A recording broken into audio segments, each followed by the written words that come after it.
মই হম রজা তুমি হবা রানী আমার এই কাহিনী পিছত পোনা দুটি তুমি साले दोस्तों कुले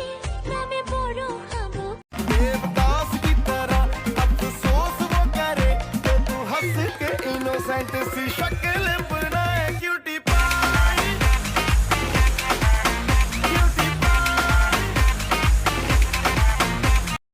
लगी है तेरी आदतें मुझे जब से